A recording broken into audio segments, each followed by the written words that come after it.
Welcome to the Michigan Minds Podcast, a quick and informative analysis of today's top issues from University of Michigan faculty.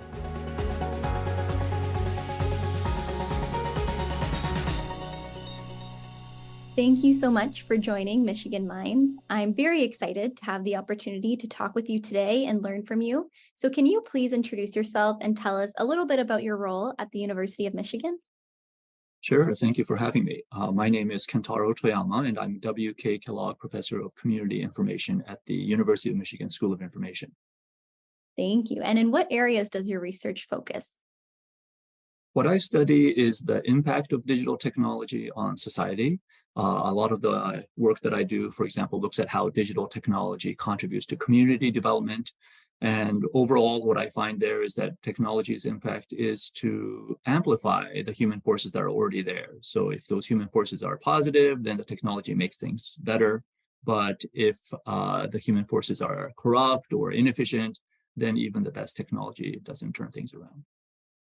And in a recent op-ed for The Conversation titled "With Humans Surpass, Niche and Handmade Jobs Will Remain," you discussed the question of how human intelligence and creativity will be valued when machines become smarter and more creative than the brightest people.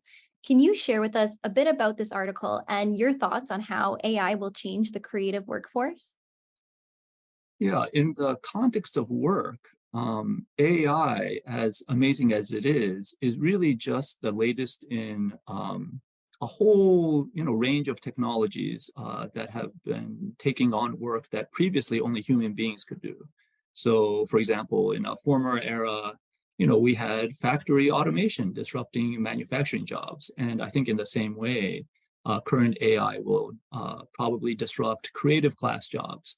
What's different this time around is that the potential is for AI to basically, lead us in a world in which pretty much everything that we think of as work could be done by machine, and in some cases done better by machine than by people. And every time that happens, at least under the capitalist world that we live in, those jobs start to move or vanish because companies would rather not have to deal with having to pay human beings who can only work for a certain amount of time. They're expensive, they need benefits.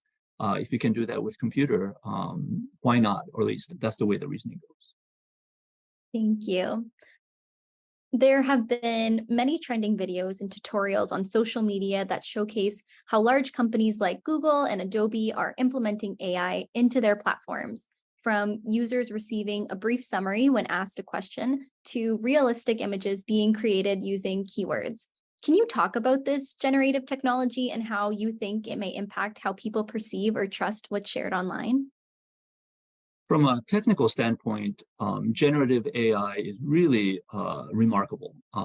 I used to do research in computer vision in my PhD program, and computer vision is a sub-area of AI. And I used to describe the holy grail of our field to be, I give you an arbitrary photograph, and the computer is able to provide a description of what that photograph is.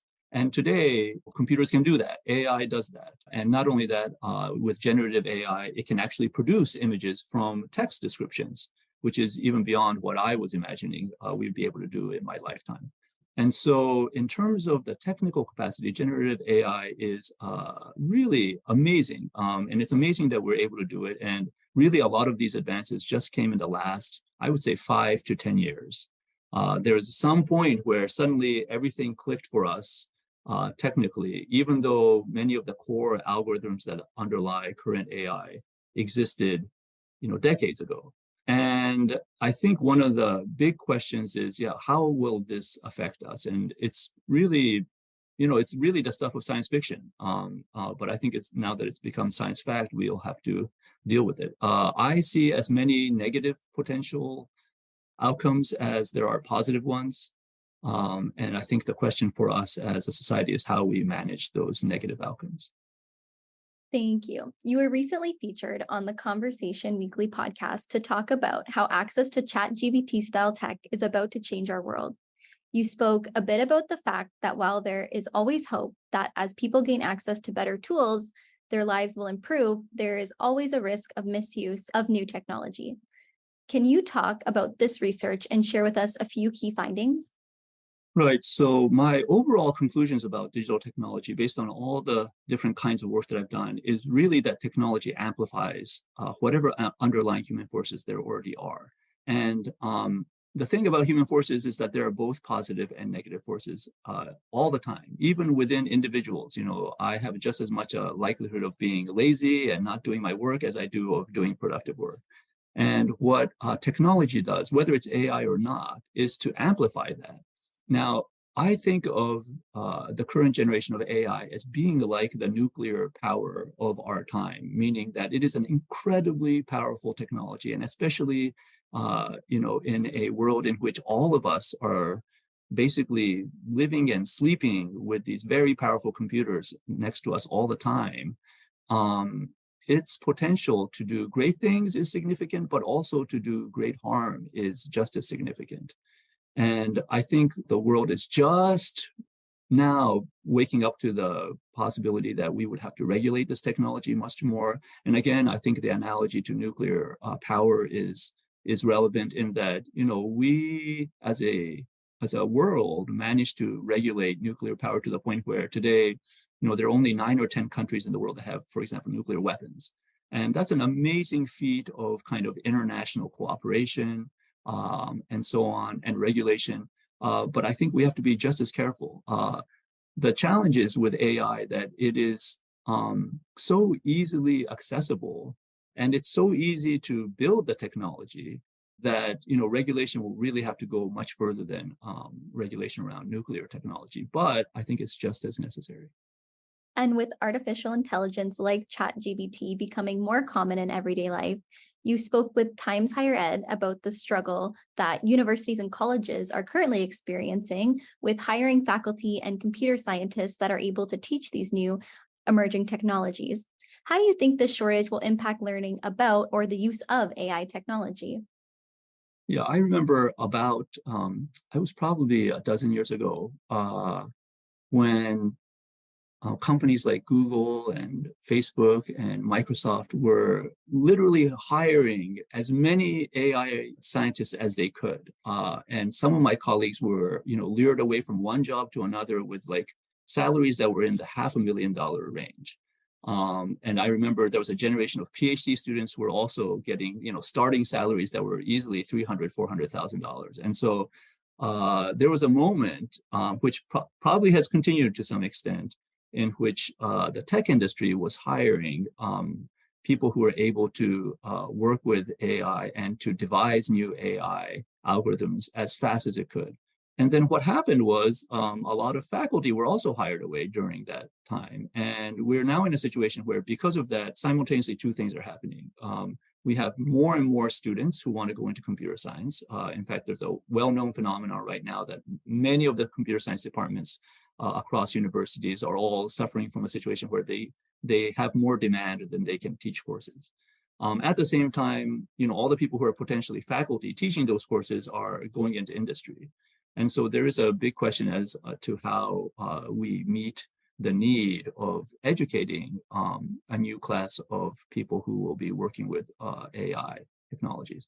Having said that, I think it's also true that we're also in danger of having computers program themselves, and that world seems increasingly closer and closer every day. To some extent, it's probably happening in very minor ways already, but I think we're headed for a world where jobs like software engineering will become rarer and rarer as many of them are taken over by computer. Thank you. And thinking about the future possibilities of AI can seem intimidating for people who have never used technology like ChatGPT before. Do you have any recommendations for where people can learn more about AI or how to become more familiar with its abilities? Well, this is where technology is really helpful. I mean, these days there's so much commentary around AI and what it might mean that, just a simple Google search, I think, will find a lot of different things to read about. With respect to ChatGPT, one of the things that was interesting is that that technology existed at least for a couple of years in some form, before it was released to the public widely this past November. But it's been released, and at this point, anybody can pretty much try it. You can sign up for a free account, and you can try a free version of Chat-GPT. I would encourage anybody who's curious to try that. It is amazing. I mean, you can basically have a conversation with a computer, which, for all intents and purposes, feels like having a conversation with another human being. I think the tricky thing is to keep in mind that it is, in fact, a computer on the other side. We have such a tendency to want to, see, versions of ourselves in everything that it's easy to anthropomorphize. And as our podcast comes to a close, we often like to ask our faculty expert, what is one thing you hope listeners remember from our conversation today? The thing that I would really hope everybody feels is that, again, this is an incredibly powerful technology or range of technologies. Again, I compare them to nuclear power, and that we desperately need regulation. Some of that is just beginning to happen, but as a public, we should be aware that regulating AI is a priority. And is there anything else you would like to share?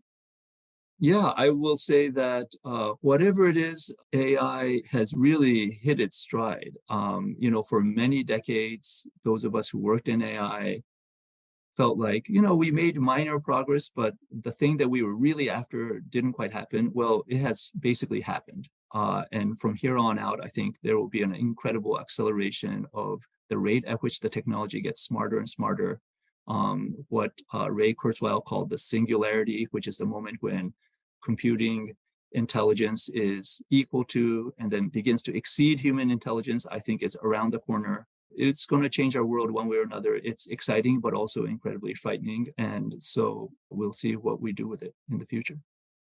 Dr. Toyama, thank you for sharing this information with us today and taking the time to talk with me. I really appreciate it. My pleasure. Thank you. Thank you for listening to the Michigan Minds Podcast, a production of the University of Michigan. Join the conversation on social media with #UMichImpact.